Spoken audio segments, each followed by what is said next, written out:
yes or no, as a main author of Project 2025, are you aware of this fourth pillar playbook? Well, to be yes or no? To be clear, I'm here in my official capacity. Yes or no? So I don't want to have any confusion I'm reclaiming on that. my time. You are under oath, and I don't want you to filibuster. Yes or no, are you aware of this fourth pillar playbook? Okay, just so I can be clear, that writing that I did was in my personal capacity after getting the... Reclaiming my time, I didn't ask you that. Are you aware of the fourth pillar playbook, and can you detail, as you are under oath, what exactly it calls for? Again, I've not seen this fourth pillar playbook that you're talking about. Moving on. I find it hard to believe that you don't know the details of this 100. Well, please, you are under oath, and do not waste my or the public's time. I'm happy to talk about all of the policy ideas that I've talked about. I've talked about them in that context. I've talked about them otherwise. I want to talk about the 100-day playbook, the fourth pillar. Can you elucidate us to that? Again, all right, I'm moving on, sir. Mr. Berry, Chapter 18 of the Project 2025 manifesto is about the Department of Labor. And you are the author of that chapter, correct? Lead author, yes. There's others too. Yes, you are. I believe the American public should know exactly how you and the Republican majority that invited you to testify today want to sabotage the EEOC, rewrite the Civil Rights Act of 1964, and push all of us back to an era of Jim Crow racism.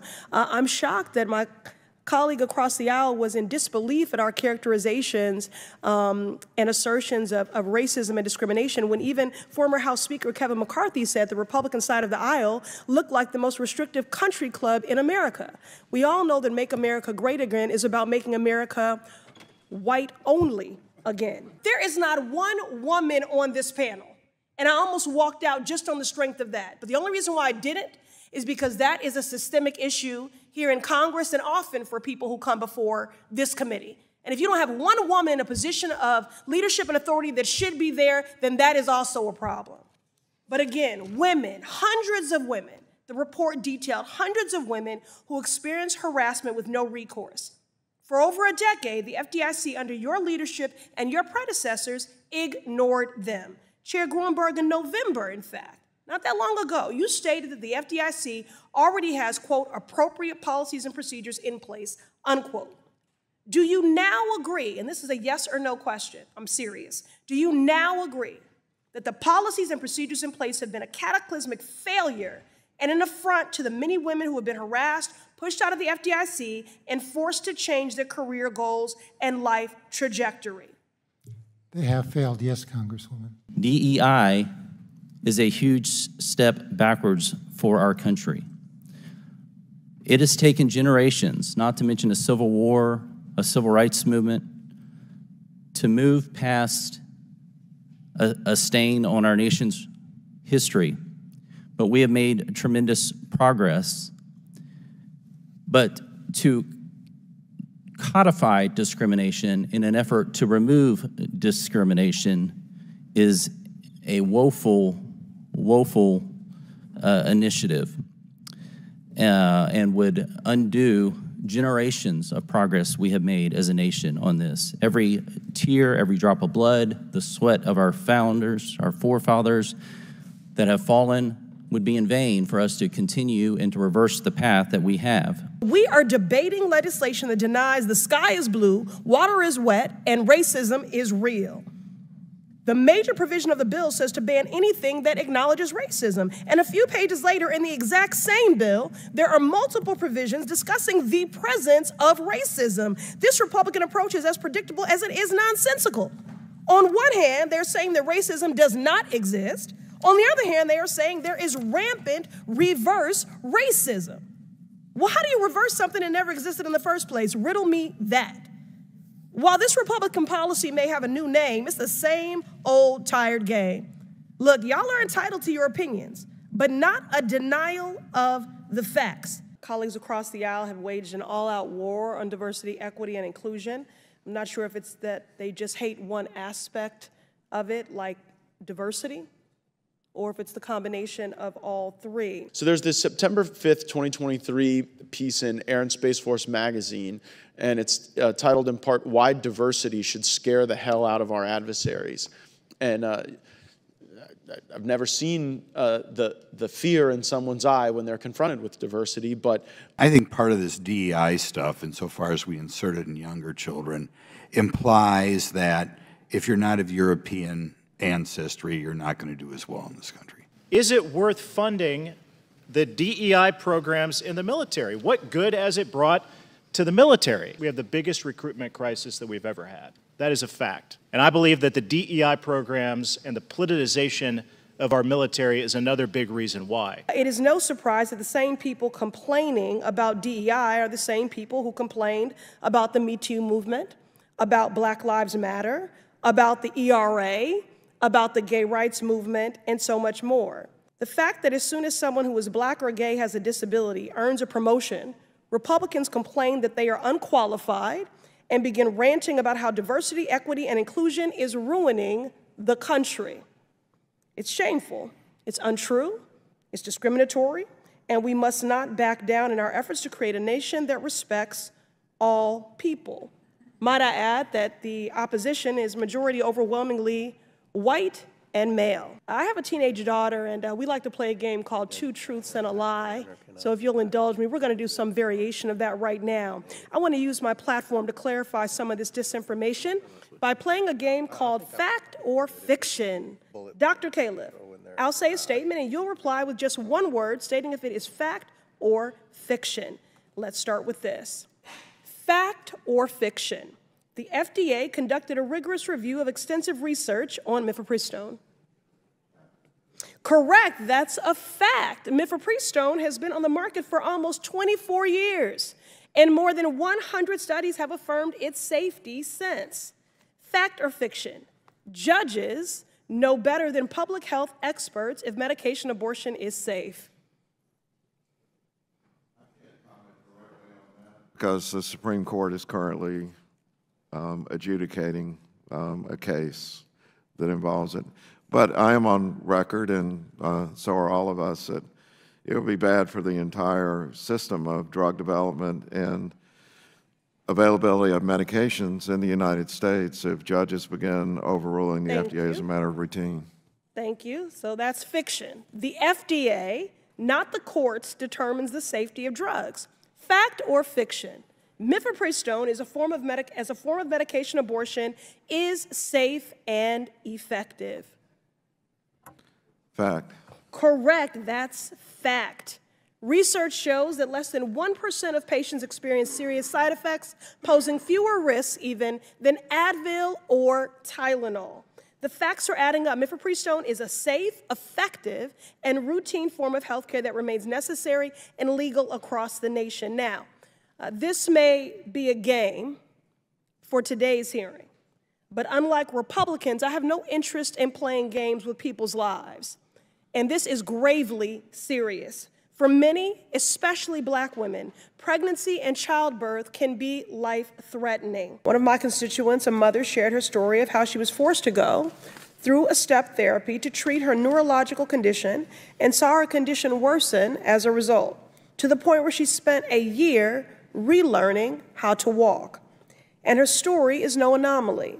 Step therapy is not just ruining people's lives, it is killing them. Families have been robbed of their loved ones due to the delays, the greed, and harmful policies of PBMs. Mr. Joyner, CVS Caremark is one of the largest PBMs operating within my district. What do you say to my constituents who have been harmed by denying them the medical care that they need and deserve? Congresswoman, I don't have the specific details of what you're referencing, but I certainly do understand and look specifically at ways in which we can improve the prior authorization process. Are you sorry? No, I think it's an important part of the healthcare system is to make sure that we're looking at our customers hold us accountable and look to make sure we have oversight for both patient safety. They're also focusing on ways in which we can improve adherence to the therapy, because if they're not staying on therapy, obviously, then there's reclaiming my time. I wish you were sorry. You should be. Thank you to our witnesses for being here today. You know, although the subject matter of today's hearing is to be expected, it certainly makes it no less offensive or frightening. My Republican colleagues very often like to quote Dr. King, I don't know, maybe for some faux civil rights credibility or to pervert his words to suit your extremist needs, while working actively to undermine his legislative legacy. On the first page of Chapter 18, Project 2025 complains about how the Biden administration has been fighting for racial equity. On the next page, it calls for eliminating data collection on race and ethnicity in employment. On the page after that, it calls for rescinding an executive order signed in 1965 that prohibits discrimination in hiring by contractors. Mr. Berry, do these terrible ideas sound familiar? They're great ideas. These terrible ideas sound familiar? Of course they do. You came up with them. Mr. Berry, I find it shameful to advance a vision attacking the very policies and agencies that have helped Black Americans secure jobs, earn a living, and provide for our families. This Project 2025 plan is policy violence, plain and simple. Its authors have placed such a large target on the EOC because of the incredible work the EOC is doing today. Last year alone, the agency filed more than 27,000 charges of race-based discrimination. These workers and their families have a pathway to justice, accountability, and healing because of the policies and regulations that Project 2025 is trying to get rid of. Ms. Wiley, how would workers be harmed by Project 2025's commitment to undermining crucial protections that are enforced by EOC and other federal agencies? Well, essentially, it guts the ability to both be able to have the rights and have enforcement and protection of the rights that we already have, and we've been seeing improvements and advancements when we have been enforcing them.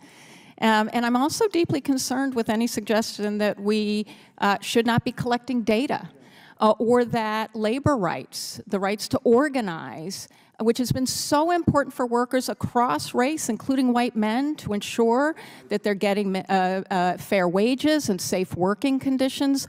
All of these are actually in that chapter, and they threaten our workplaces for people who are white, for people of color, for people of all backgrounds in this country. And I think that's why we all need to be concerned, because it really is about all of us. That's right. They threaten our workplaces for every person who calls this country home.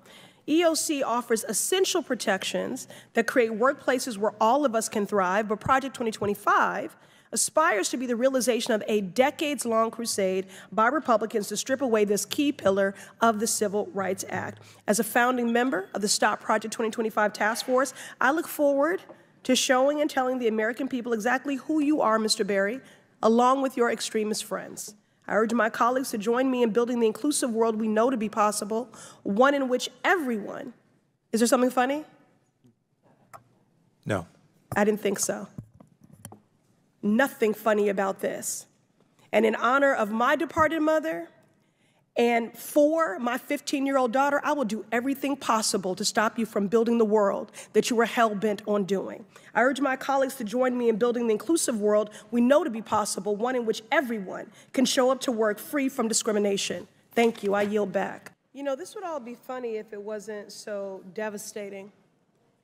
At a time when the leader of the Republican Party is trying to claim that he has no connection whatsoever to Project 2025, an outright lie, another lie like the one that he spews daily about Haitian Americans in Springfield, Ohio.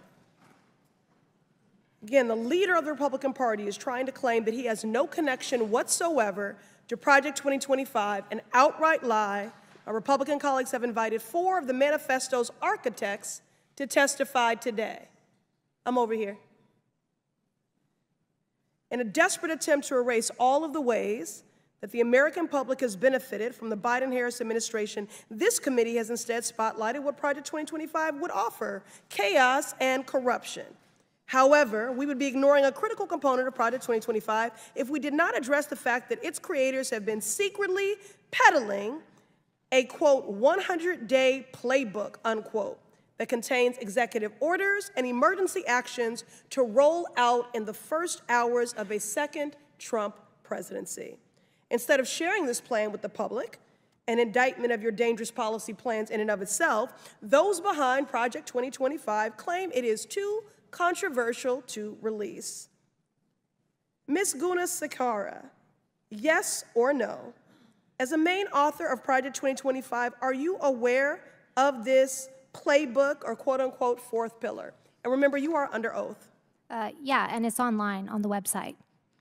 Can you please detail what exactly it calls for? I think you explained it pretty well. It is a plan of action so that when Republicans and conservatives have another chance at a next administration, there's not lost time, and so that there is a plan ready to go. I don't know if that was specific enough. You are under oath. Can you please detail what exactly it calls for, this fourth pillar, this 180-day playbook? Please detail what it calls for. Again, I'd reiterate what I just said, that I think you summarized it quite well. It includes a plan of action on day one so that But you didn't Republicans... say anything, and that's the problem. What is the plan of action? It's to institute a more conservative vision on things that the American people want because they're experiencing all of these hardships caused by the chaos and corruption of the Biden-Harris administration. Reclaiming my time. I find it hard to believe that you don't know details of the 100-day playbook, but there's one person that definitely knows, Kevin Roberts, the president of the Heritage Foundation, and that is why as co-founder of the Stop Project 2025 Task Force, alongside Representative Jared Huffman and dozens of our colleagues, we sent a letter to Mr. Roberts requesting he testify before Congress and release this 180-day playbook. We sent this letter on August 8th. The next day, he delayed his book launch, went into hiding. Kevin Roberts, what are you so afraid of? I am disappointed but unsurprised that the authors and leaders of Project 2025 are hiding their 180-day playbook. So today, Congressman Huffman and I are announcing a new, fully confidential tip line. Any person can visit huffman.house.gov/tip-line-form to submit any information you have about the secret playbook behind Project 2025. That goes for conservatives with a change of heart, workers at the Heritage Foundation, and our witnesses here today, who will perhaps find more courage when the cameras are off. I yield. This Republican majority has demonstrated it's out of touch with the priorities of everyday people and has focused its effort on passing legislation and budgets to undermine DEI and entrench systemic discrimination against people of color, folks with disabilities, and other marginalized groups. Republicans sought to defund the Office of Civil Rights in the Department of Education, which is essential to confronting the rise in anti-Semitism and Islamophobia impacting our students. Republicans voted to stop the hiring of DEI personnel in the military, despite evidence that it will improve military readiness. And Republicans consistently use harmful rhetoric at every opportunity to undermine the talent, knowledge, skills, and the training of professionals in every sector where DEI initiatives exist. And they often pervert, mischaracterize, and weaponize the words of Dr. Martin Luther King Jr., despite the fact that his surviving children have repeatedly asked them to cease and desist from doing so. Now, President Biden signed a historic executive order on his first day in office to take a whole-of-government approach that embodies equity in the administration's work to ensure all people benefit, not just the wealthy and well-connected. Mr. Miller, the Office of Management and Budget plays an outsized role in implementing and overseeing the executive orders on equity. Can you explain why equity is an important part of performance goals for agencies? Thank you, Congresswoman. And there was a phrase that you used that is central to explaining it, is that government should work for all Americans. So one example of something that we are doing is around accessibility associated with government services. We have many government digital websites and services where it's hard for some people, including disabled individuals, to access those government services, and we're working to improve that. Our services aren't working if they're not serving all of America. Very good. I agree. What is an example of how President Biden's executive order on equity has helped folks across the country? Well, one of the things that we have done is to broaden and discussed in this hearing the way in which we are utilizing federal financial assistance to reach more broadly into communities, to improve performance of the dollars, to make sure that community-based organizations that might otherwise not have applied for federal funds are able to access those funds and better deliver because they are closer to those in their community. That means better results, that means more efficiency, and frankly, that means less waste on useless overhead. Thank you. The executive order, this is truly a first of its kind. I'm proud to partner with Ranking Member Raskin on legislation to codify key aspects into law so that they will exist in perpetuity. The truth is that America needs DEI to disrupt systems of oppression that are active in every facet of our society. DEI initiatives are how we combat white supremacy, anti-Semitism, ableism, sexism, transphobia, and more.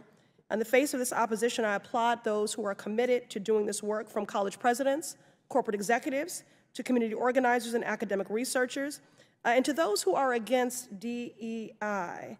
I would love to know really what you are so afraid of. What are you so threatened by? Thank you. I yield.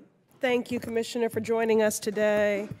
First, let me just also acknowledge and thank you for your responsiveness and your swift action on my outreach to you regarding formaldehyde and chemical hair relaxers, also the shortage of children's Tylenol and Motrin.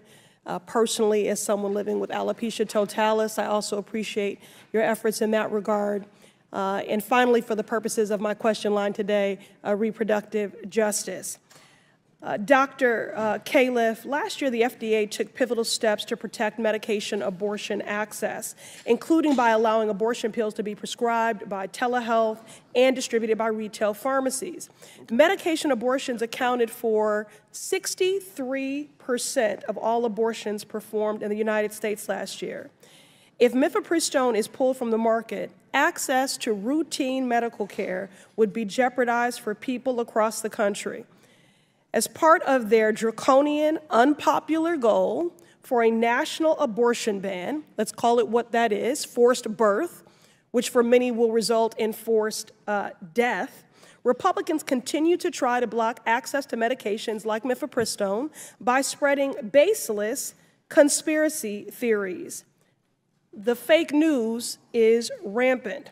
Now, I know this is a shock to the far-right extremist old white men making these decisions, but there are hundreds of reasons why someone might want or need to terminate a pregnancy with medication abortion, and policymakers and judges should not be the ones making decisions for them. If Republicans and anti-abortion extremists have their way, access to mifepristone will be cut in every state, blue or red, even in my district, the Massachusetts 7th, where abortion care is legally protected. Since I've been elected to Congress, I've been proud to lead the Abortion Rights and Access Task Force under our pro-choice caucus, fighting alongside my colleagues for mifepristone access. I'll continue to fight to affirm abortion care as the fundamental human right that it is, and I urge my colleagues to do the same. Thank you, and I yield. DEI initiatives destroy morale, decrease recruitment, and potentially violate federal law. These initiatives spread divisive and exclusive ideologies in our federal government workplaces, and taxpayers are left footing the bill. For these reasons, I support the Dismantle DEI Act. H.R. 8706 aims to repeal the federal DEI programs across the federal government. I'm an original co-sponsor of this bill, and I've noted some of the comments here, and I believe we should take a step back and ask ourselves, you know, what do we seek in our republic regarding individual rights, liberties, and freedoms? I mean, do you believe in those core tenets of our republic or not? We have an opportunity before us with this bill to push back against it. The ranking member mentioned a sweeping attack. Yes, this is what we have suffered. We have suffered as a nation, a sweeping attack against equality. That's exactly what we're fighting against. Another colleague mentioned oppression and degradation. It's exactly what we're pushing back against. This is a bill that eliminates government-sponsored oppression of individual rights, liberties, and freedoms in the land of the free. Freedom of opportunity, not result. Our founding documents talked about having a nation where we recognize that all people were created equal. Martin Luther King talked about that being a promissory note because, as we know, that had not always been the case and has not always been the case in our country. And it took too long and has taken too long for us to get where we need to go. But he also said that we shouldn't use the results of segregation, and I think we could also say discrimination, as the justification for future segregation or discrimination. That's what this bill seeks to do.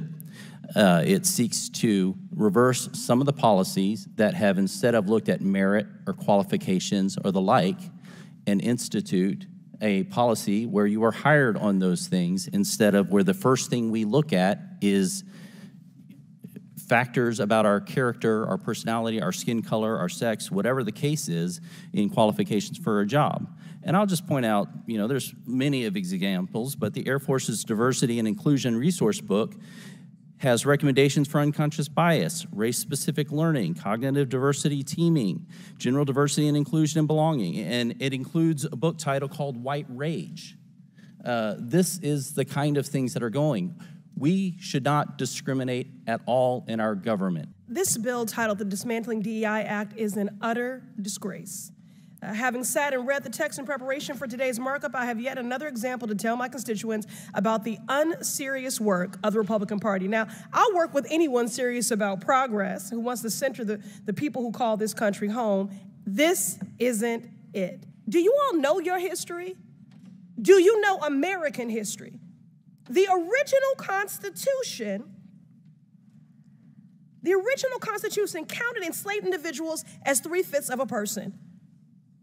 During World War II, the federal government forcibly relocated and incarcerated 110,000 Japanese Americans. The FHA practiced redlining in the 1930s and 60s to deny mortgages to Black Americans, which is why we have a racial wealth gap today. I could go on. The GI Bill, which is supposed to be race neutral, denied access to Black Americans, denying them equal access to education and housing benefits, which is why we do not have generational wealth. Don't talk to me about merit when those Black servicemen fought for our freedoms. And I'd also just like to take a personal note of privilege to say, please keep Dr. Martin Luther King Jr.'s name out of your mouths. Yes. Your perversion of his words and his mission when his children have asked you to stop invoking his name and perverting his work when he was a proud and unapologetic Black man fighting for equality for Black Americans and all marginalized people. So you all are entitled to your opinions, but not a denial of the facts. But I'm not surprised that you would deny American history. What I am, though, is committed. Committed to speaking truth to power, committed to standing up for marginalized communities and vulnerable people, committed to ensuring that everyone has equal opportunity to buy a house, to work a job, to pursue higher education, and to live in a society that is fair and just. A colleague across the aisle invoked the phrase of, we must do everything to stop government-sponsored oppression. Well, I've just enumerated numerous examples, which is exactly why we have legislation and an executive order to reverse this harm. And that is why I'm committed to opposing this bill and urge my colleagues to do the same. Gentlelady yields back. We'll go back. We'll rotate sides. Chair recognizes Mr. Perry from Pennsylvania, then we'll recognize Tlaib after that. Thank you, Mr. Chairman. I yield my time, such time as he may consume, to the gentleman from Louisiana, Mr. Higgins. I thank my colleague, and I appreciate my Democrat colleague for exemplifying exactly the kind of oppression of freedoms that we're referencing. How about we'll quote whoever we want to quote? How about that's my First Amendment right? That's exactly the kind of baked-in oppression. Like, how dare a white Republican, quote Martin Luther King. We actually had a congressman say that just now in this committee. Well, thank you, good lady, for once again exemplifying the type of oppression that we stand against. You know I'm right. You know I'm right. Order, order. Mr. Higgins has the floor. And we will quote who we please to quote. A disgrace. And we will continue to speak freely because now I'm a veteran. That's the country that I serve. That's the Constitution I swore an allegiance to. And that oath has no expiration date. I will fight for it with my last life's blood. For my right to speak freely and yours, good lady. You will never hear me saying, how dare you quote anybody you please to quote. And that exemplifies, America, precisely the type of institutional oppression that my colleague, Mr. Cloud's bill, for which I'm an original co-sponsor, hopes to push back against. But Mr. Higgins, have you read your own bill? Have you read your own bill? No, Because it no, is trying to regulate lady. speech. It is actually Hey, Ms. Stansberry, you're out of order. Ms. I yield Stansberry, back you're to out of Mr. order. Perry. It's Mr. Perry's time. Chair recognizes Mr. Perry. Thank you, Mr. Chair. The work of the FDIC is paramount in supervising our banks, strengthening our financial system, finalizing important regulations like Community Reinvestment Act, Basel III, and in times of economic crisis, FDIC is even more important. It was just last year when folks in my district, the MA 7th, were constantly refreshing the agency's webpage to see if their money was safe after the failure of Silicon Valley Bank. The agency's mission is critical, and there is much work to do. I had initially planned to spend this time discussing regulations and requesting updates from Chair Grunberg on the timeline for finalizing rules that stabilize our financial system. However, after reading the recent report into the FDIC's workplace, the public needs answers on the toxic culture of racial discrimination and misogyny that has taken root and festered at the FDIC. Chair Grunberg, you have failed your staff, people of every walk of life, but especially women employees who have brought their knowledge and their skills to serve at the FDIC, and you have failed the American public, who relies on the agency to work productively and to put forth policies that protect consumers from bank malfeasance. Now, I have to just consider the source here when it comes to some of the outrage from my colleagues across the aisle, because these are the same people who seek to actively defund diversity, equity, and inclusion, who denied and undermined the Me Too movement, who voted against the Violence Against Women reauthorization, and who don't want to support finally passing the Equal Rights Amendment. And that is why I am truly disgusted by the fact that you have created an opportunity for Republicans who did all of those things to advance their anti-regulation agenda and to use survivors, which I am one, of abuse as political pawns. Small, ashamed, traumatized, humiliated, alone. These are just a few of the words to describe the intense feelings of sexual harassment and what survivors endure. According to the FDIC's own reporting, more than 80% of harassment complaints resulted in zero discipline. And when there were repercussions, not a single one resulted in removal, reductions in grade or pay, or any discipline more serious than a temporary suspension. I am so tired of white men failing up. This lack of accountability is a shameful, inadequate, and deeply unsatisfactory, and it is re-traumatizing. Chair Grunberg, can you guarantee right now no employee at the FDIC will face any form of intimidation or retaliation for reporting an incident of sexual harassment regardless of confidentiality agreements? That's our goal, Congresswoman. Yes, the answer to that is yes. It is shameful that through your inadequate leadership at the helm of this agency that you have fueled calls for your resignation from the political opportunists across this aisle and jeopardized critical regulations pending finalization at your agency. Personally, I do not have confidence that you can continue to lead in this role, because there is a deficit of trust and your credibility has been undermined to lead the FDIC through the changes it needs to affirm the dignity of the survivors of harassment, discrimination, and abuse at your agency. Thank you, and I yield. I ask unanimous consent to enter into the record reporting from CNN titled "Right-Wing Media Figures Blame Women in Secret Service and DEI for Security Failure in Trump Shooting." Without objection to order. This article quotes members of Congress and others that plainly accuse DEI and the hiring of women as a liability for the Secret Service. Women have been an integral part of the agency since 1971 and are held to the same standards as their male counterparts. To use them as a scapegoat during a time of crisis is shameful and it is dangerously divisive. In fact, based on recent publicly available demographic data of the agency, the largest demographic groups among special agents are white and male. But to right-wing extremists, the truth doesn't matter. The lies they tell to advance their anti-diversity agenda, which is a key theme throughout Project 2025, will only make the American public less safe and more divided.